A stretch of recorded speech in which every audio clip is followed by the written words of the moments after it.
Hello guys, welcome to our channel. Today we start part 3 of our story. I hope you like our story. If you liking our story, then don't forget to like and subscribe. So now start our story. Sister, we asked her how the week was and she said everything was fine. We noticed that she was in her room, and well, that makes perfect sense for any teenage girl to be sitting in her room. It just wasn't like her. You see, she always sits in the living room, surrounded by all the animals, and watches YouTube videos on the TV. So we asked her if anything seemed strange while we were gone, but we were very vague about any details, and she too had filled in the blanks, even pointing out that pointing to the same window, she said that she hadn't left her room any more than she possibly had to in the first few days, because suddenly she felt like she was being watched from that window. He eventually grabbed flashlights and investigated the backyard. Obviously to no avail, so we moved on. The next event seems strange to note, but just like everything else, bear with me, there's a reason that I'm taking a note of it. So while I was staying with my parents, I unfortunately didn't have a bed for both of the children, but they both slept on the same bed. Really, it was sort of a pull-out mattress from the sofa in the downstairs living space, and yeah, it's not an amazing setup by any means, but I was trying to do what I could to just see my girls. I would set them up at night in that bed and give them each one of their favorite stuffed animals, and I'd let them watch TV with almost no volume, just help them fall asleep and stuff. I'm aware that I really shouldn't let them have the TV on when they're sleeping, but I sympathize with the idea of being scared of the dark. As an adult, I still sleep with the TV on, in fact, or rather at least some noise like a fan or music or some kind of light. I really don't like dark on top of pure silence anyway. Maybe I'm a scaredy cat, but the point is that I let the girls keep the TV, okay? So my youngest daughter is known to get up and seek out an adult, but for no real reason other than probably comfort. I would guess she doesn't come crying or scared or anything of that nature. She just kind of gets up, finds in her Halton, is like, hey, can I hang out here too? I know it's a bit weird, but not in so many words or anything, to which you usually just have to tell her that it's bedtime and to go lay down. Sweetie, she'll go right back to bed, no problems. It's just something she's always done. So one night we had noticed that more than usual, she just didn't seem to want to stay in her bed. Usually she'll just knock on the door and I'll send her back to bed. This happened a couple of times, but the only time that she would go upstairs was if she heard someone else, such as my dad. So on this night, with her continuing to get out of bed, we wanted to know if there was a particular reason, so we had our lights off and we had cracked the door. We were keeping an eye on her, and after a short period we saw her get up again like normal.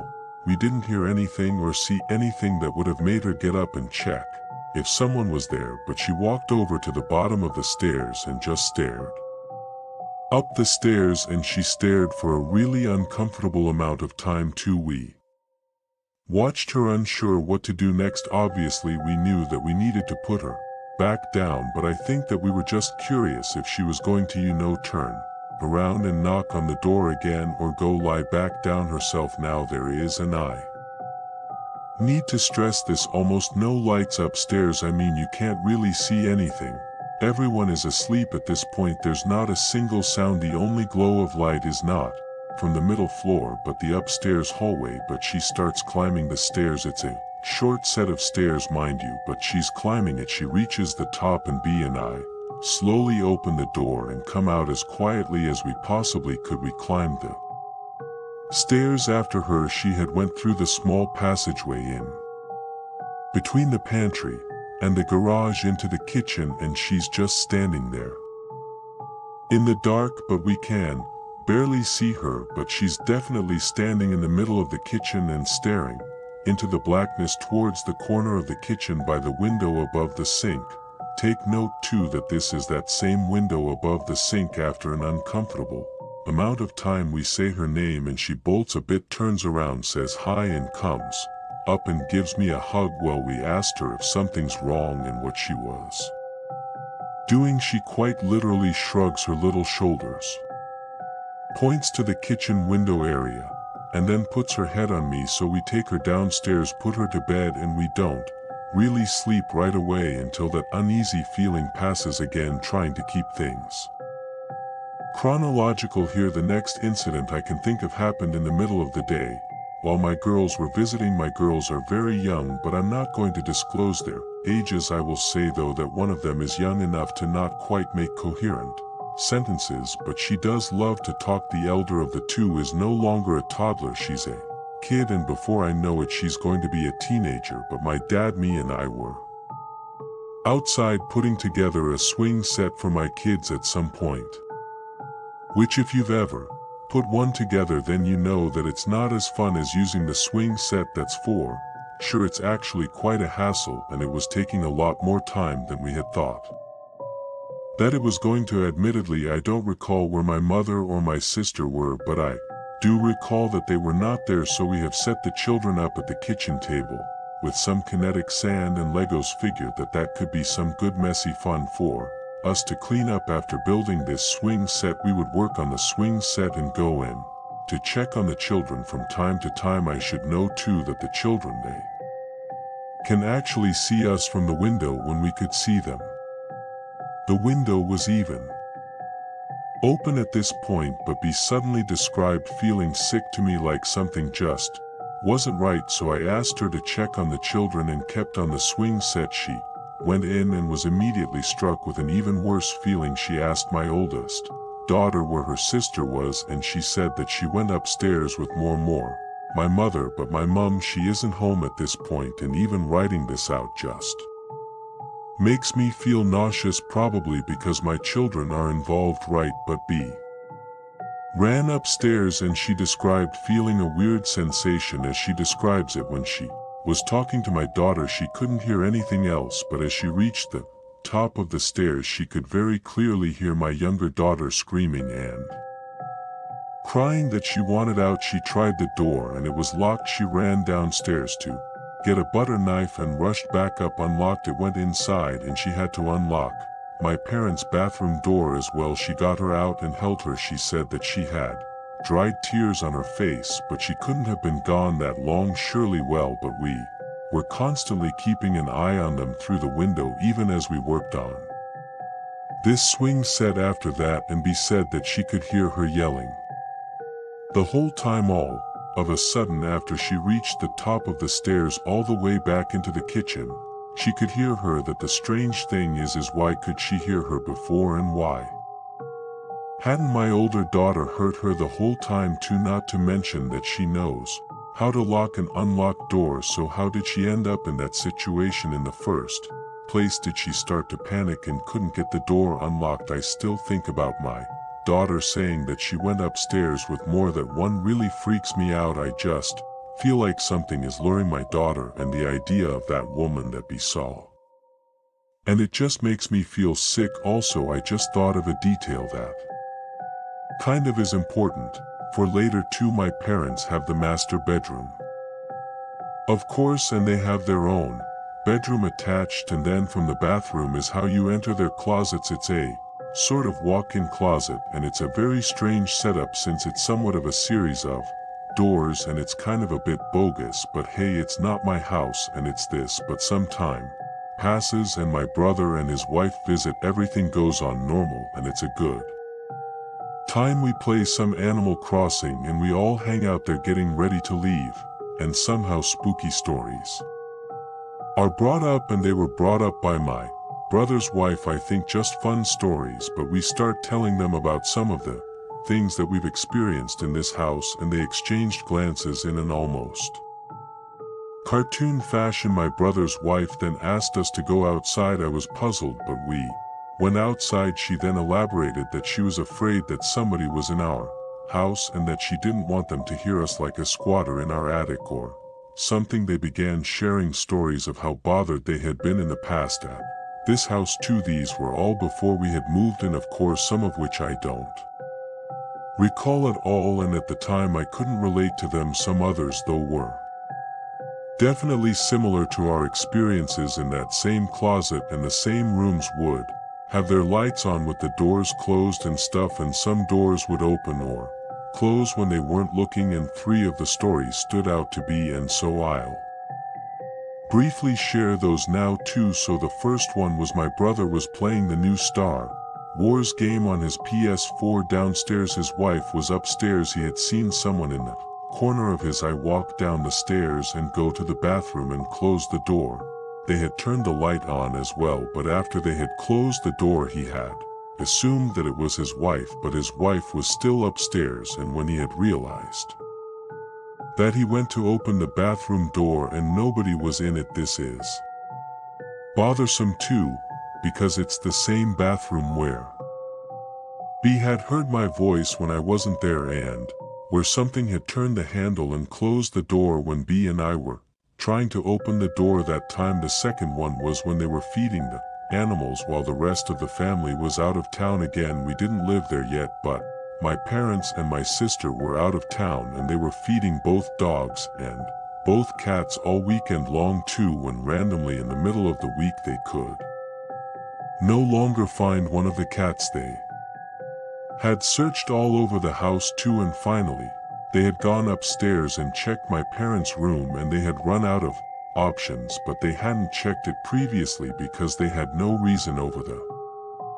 whole weekend to go into my parents' room, and the cat was not in my parents' room, nor was it in the bathroom, but it was in that creepy closet. Now can you remember that setup that I mentioned earlier? I mean, how does a cat go through 3 doors and get stuck in the closet? Nobody's home. This situation bothered me because, well, frankly, it reminded me of what happened with my younger daughter, and it really upset me. It's probably also a good time to note that we constantly find the cats in the closet. Sometimes we don't even let them out. For example, when everyone is in the house and sleeping but her and I, we play games all night. We would go to the middle level to get her food, and we would hear sort of a door click open and look upstairs and see the male cat walk out of the towel closet very nonchalantly. This has happened 3 different times too, but nobody let them out. The door just opens by itself and he walks out. The third story from my brother and his wife, and this one is kind of simple, but they were house sitting again, as they often did for my parents. My brother was staying up playing some games on his laptop, and he had went outside to have a smoke. He was sitting on the bench outside, and this bench is right outside of the kitchen towards the back of the house too. He had been there for some time, and the light from the kitchen window was shining across the ground. He said that a woman had walked into the window and she was standing there in that window, and he said that it scared him because he knew that it wasn't my wife. Like, the silhouette didn't look like hers, and he knew that she was asleep. When he finally mustered up the courage to stand up and take a look in the window, there was nobody there. The shadow was gone, and when he had went back inside, he confirmed that his wife had been sleeping the whole time. The reason this story bothers me as well is because that window, it's the window where my daughter was staring in the middle of the dark of the kitchen that night. One experience my sister was a part of was when I was on my way to work. I got a text from B. She was still in bed, but all it said was, "Something is in the room," and a follow-up message about things getting knocked over, and she's too scared to get out of bed. It's like 5:30 in the morning and still dark. I knew my sister would get up that early because, well, she's unhealthy, but much like us. So I called her and asked her to go check on me. She went downstairs and turned the light on, and when she did, she saw that my fan was knocked over and that all the stuff on my dresser was knocked over as well. This is all on the opposite side of the room where B is in the bed, but they eventually fixed everything and kept the lights on until the sun came out. There were only 2 more stories before we get caught up. At the present moment, both of these stories are the most recent, and they've both happened in the past 30 days, but they both really concern me because they both always stopped for naps in the car or something like that. If we think that we're getting too tired on a long road trip, we've been driving on the highway for most of the trip, but as we were getting close to the destination, the GPS had taken us off onto some sort of local roads for the rest of the trip, which we found odd because I didn't think Albany was that off the beaten path, but we had gotten onto a decent stretch of Rode though in the backwoods of Georgia on our way to Albany, but we still had a ways to go. Well, we both had started to feel a little off about the road that we were on. Nothing too specific, but just that feeling that creeps up on you, realizing that I could always turn on my bride since I'm no longer on the highway, and maybe it would help us feel a little better to be able to see more of what's around us. I decided that that's what I would do, but no sooner than I had turned on my lights I could see something on the side of the road. It was coming out of the woods and towards the road. I couldn't make out what it was, and then we were passing it as we had gotten closer though, and I was able to distinguish it more. I can only describe it as a gray, even for my eyes being somewhat colorblind, human-sized sort of fleshy shaking thing, and not shaking like a bag blowing in the wind or fabric caught on trees, but besides I clearly watched it come from inside the woods, and it was shaking like it was having a convulsion. Have you ever seen the Silent Hill movie? Remember that thing on the road that attacks the cop lady like a person gift wrapped in their own skin? It was like that, but less person and more shaky, same color though. I instantly asked her if she had seen what I just saw, and she was thoroughly freaked out and described exactly what I had just seen. She said that it looked like the same fleshy material that the nose guy always was. Now this part is strange to me though, because it's a bit of a departure, I guess, from everything else that we've experienced. It seems entirely unrelated to everything else besides her relation to the nose guy, I suppose, but it's important to me because it's the first unexplainable thing that I've ever seen for myself. Every story until this point has happened around me. I felt things for sure.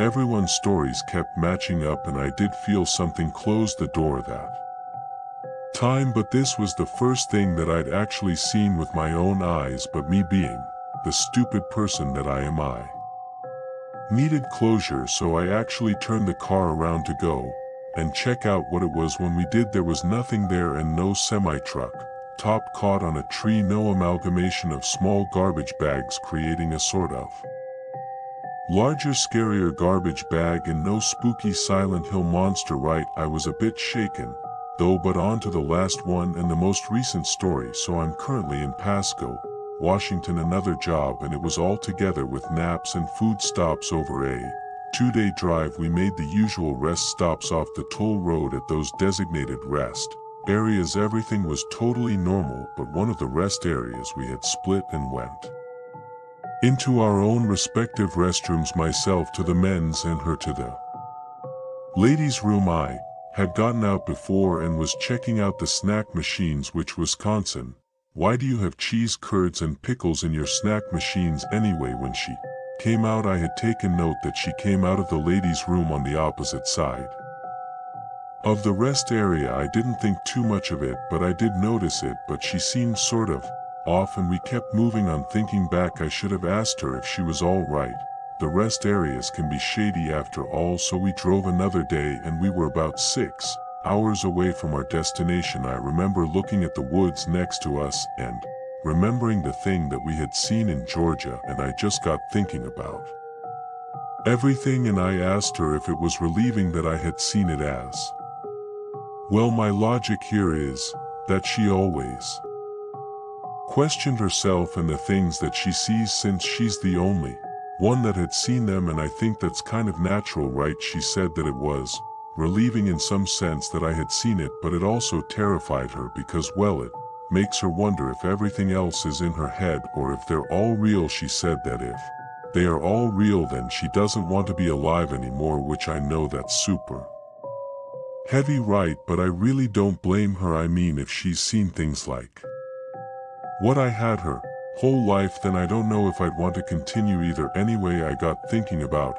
everything again and asked her out of nowhere if she thought that the woman that she saw was what lured my daughter upstairs, and she just started panicking. I mean, scared for her life. She started crying and telling me, no, no, no, don't talk about her. She was so afraid. She started looking in the back of the car to make sure she wasn't in the car. This idea and her panic really terrified me too, of course, and she told me through her tears that the previous day at that rest area, when she had went into the first woman's room that when she went around the corner and looked in that she was in there, and apparently she slowly lifted her head above the wall of the stall and looked right at her, I assume with that same smile that she told me about before, but I can't say for certain. I mean, I didn't want to ask her, I just tried to calm her down at this point. She didn't want to talk about her or bring her up. She thought that even the fact that I had thought about her and mentioned her wasn't a coincidence. I reassured her, though, that it was, but it made me question it as well. I mean, we hadn't spoken about it in so long that it was very coincidental. The reason, though, that it terrified her so much was because this is the second time that she'd seen her only tub man and nose guy have ever been repeating, but now she is to the idea that something like that could follow us out of state.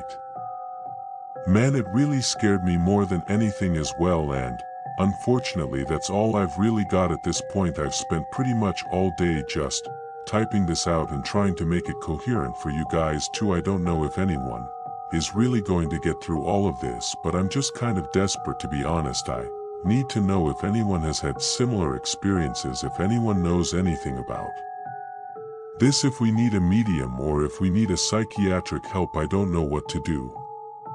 There are so many little details and bits and pieces that I've probably missed, maybe even important ones, but I've done the best that I could to try and explain everything I found important. I hope I haven't forgotten anything too big, but if you've gotten this far, then thanks for listening. Also a bit unrelated, but if anyone is concerned about how much we travel during these times, let me reassure you that we very much keep to ourselves. We distance from everyone. It stops, keep to ourselves at home, and my work is on oil tanks. The only people that I run into on my crew, I can't provide evidence of any of the things that we've seen, only pictures of like animals, the house points on the map, I guess pictures of the places that we've been. I suppose basically I can back up every detail of my life except for the paranormal part, but I guess if it really was that easy then everyone would believe, though, wouldn't they? Anyway, thanks for your time, and please do help me if you can. I'm a 14-year-old male and I